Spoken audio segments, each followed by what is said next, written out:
మనతో పాటు మరికొన్ని స్థానికులు ఉన్నారు. చెప్పండి, కడియం శ్రీహరి ఎపిసోడ్ ఏంటి? పార్టీ మారుతున్నదంటూ వింటున్నాం మనం. ముందుగా చెప్పేదంటే కడియం శ్రీహరి అంటే ఆయన ఒక నమ్మక ద్రోహి. ఫస్ట్ కడియం శ్రీహరి నేను ఒక మేధావిని, ఒక జ్ఞానవంతుని, నీతిమంతుని అని చెప్పుకుంటూ తిరుగుతాడు కడియం శ్రీహరి. కడియం శ్రీహరి చరిత్ర వెనుక మరి చూసుకోవాలి. ఫస్ట్ కడియం శ్రీహరి ఏందనేది. కడియం శ్రీహరి గతంలో టీడీపీ ప్రభుత్వంలో మినిస్టర్గా చేసినాడు. గత 30 సంవత్సరాల అనుభవం కలిగిన కడియం శ్రీహరి ఇక్కడ ముఖ్యంగా ఈ స్టేషన్ గన్పూర్లో చెప్పాలంటే ఇది ఎస్సీ కాన్స్టిట్యూన్సీ.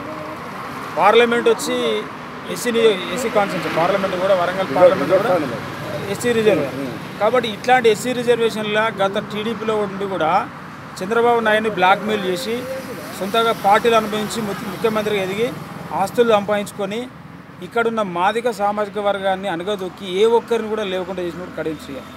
ఆ తర్వాత కూడా మాదిగ దండోరాలలో కానీ తెలంగాణ ఉద్యమంలో కానీ ఏ ఒక్కరోజు పాల్గొనకుండా అసలు ఏ ఒక్కరోజు దండోర కోసం కానీ దళితుల కోసం కానీ మాట్లాడిన వ్యక్తి కాదు. ఆయన స్వార్థం కోసం, ఆయన లాభం కోసమే రాజకీయాలు చేసి ఆస్తులు సంపాదించుకున్న వ్యక్తి టీఆర్ఎస్ పార్టీలో పోయి టీఆర్ఎస్ పార్టీలో కాంగ్రెస్ గవర్నమెంట్ ఉండగా కూడా దానికి రాజీనామా చేసి తాటికొండ రాజయ్య గారు ఉద్యమం కోసం తెలంగాణ రాష్ట్రం కోసం టీఆర్ఎస్ పార్టీలో పోయిన రాజయ్య మీదకి పోయి ఆయన పోయిన తర్వాత ఉప ముఖ్యమంత్రి వస్తే కడియం శ్రీహరి పని కట్టుకొని ఆయన ఉప ముఖ్యమంత్రి తీసేసిండు. ఎందుకంటే ఒక మాదిగ బిడ్డను ఓర్వలేక, అదే దళిత సామాజిక వర్గానికి చెందిన కడియం శ్రీహరి ఓర్వలేక డాక్టర్ రాజయ్య ఉప ముఖ్యమంత్రి తీసేసి ఆయన ఉప ముఖ్యమంత్రి అయ్యాడు.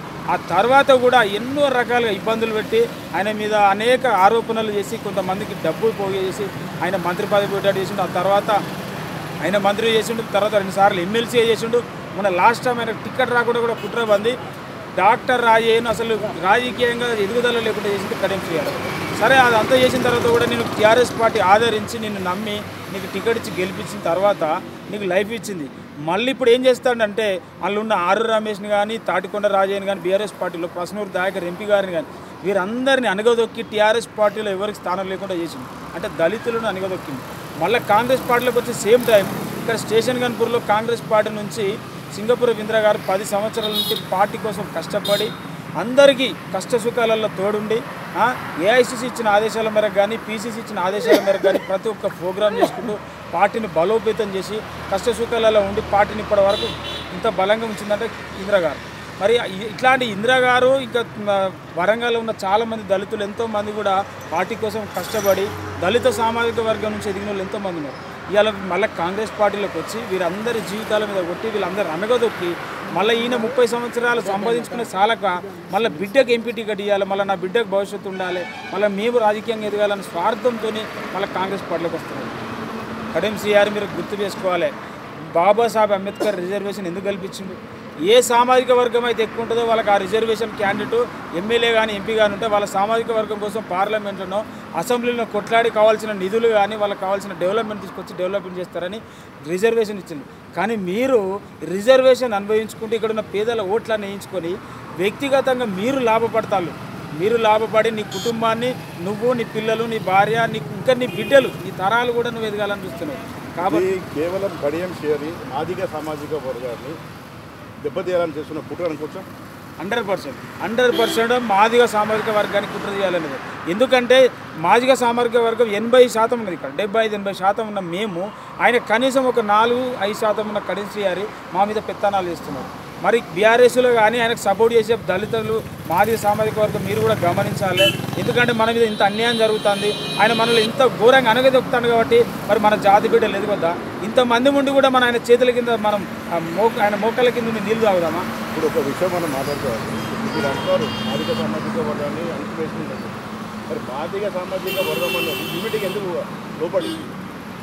అదే ఇప్పుడు నేను చెప్పే విషయం కూడా అదే. మాదిగ సామాజిక వర్గం ఇమ్యూనిటీ లేకుండా ఎందుకు చేస్తున్నాడు అంటే ఈయన కొంతమందికి కొన్ని డబ్బు ఆశ, కొంతమందికి కొన్ని పదవుల ఆశ చూపిస్తున్నాడు. చూపించేసరికి నిజంగా చెప్పాలంటే గతంలో ఇక్కడ ఇప్పుడు నాకు తెలిసి నాకు 30 సంవత్సరాలు చూస్తున్నా ఇక్కడ ఎస్సీ సామాజిక వర్గం ఉన్నది ఎక్కువ, మాదిగ సామాజిక వర్గం.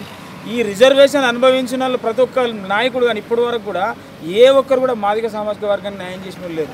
తాటికొండ రాజయ్య కావచ్చు, ప్రశ్నూరు దయాకర్ కావచ్చు, ఆరు రమేష్ కావచ్చు, కడియం శ్రీహరి కావచ్చు, మీరు ఎవరు కూడా చేస్తలేరు. కాబట్టి నా ఉద్దేశం ఏంటంటే ఇప్పటివరకు 10 సంవత్సరాల నుంచి పార్టీ కోసం కష్టపడి రిజర్వేషన్ కోసం నిలబడుతున్న సింగపురపు ఇందిరా గారికి ఇస్తే ఆమె మాదిగ సామాజిక వర్గానికి న్యాయం చేస్తుందన్న నమ్మకం మాకున్నది. ఎందుకంటే ఏం పదవి లేకున్నా కూడా గత 10 సంవత్సరాల నుంచి పేద ప్రజల కోసం కష్టపడుతుంది. ఆమెకు తోచిన దాన్ని ఖర్చు పెడుతుంది.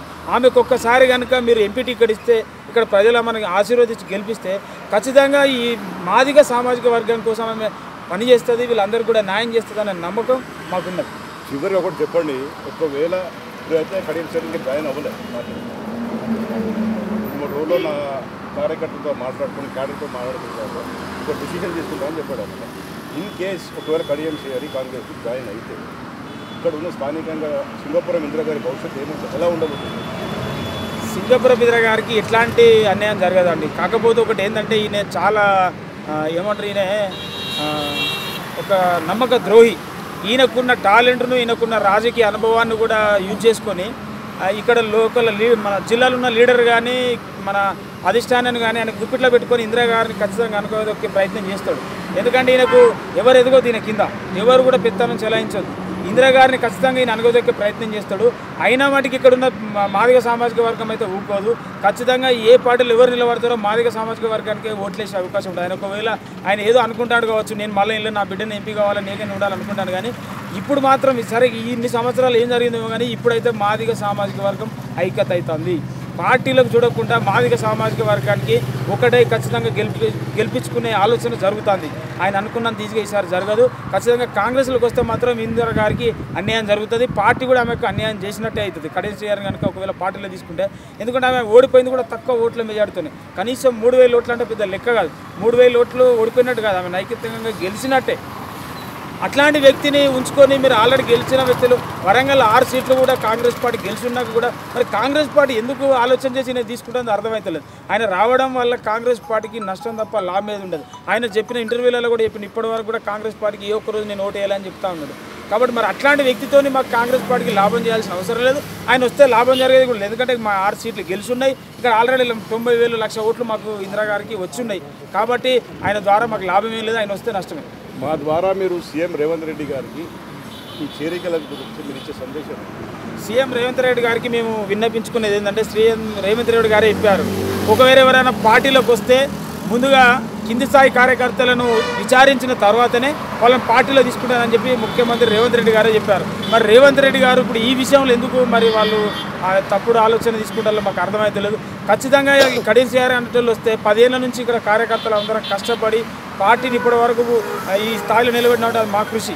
కాబట్టి మమ్మల్ని విచారించకుండా మీరు కడియం శ్రీహరిని తీసుకోవద్దు. ఇది ఒక మా విన్నపం అనుకోండి, మా హెచ్చరిక కూడా.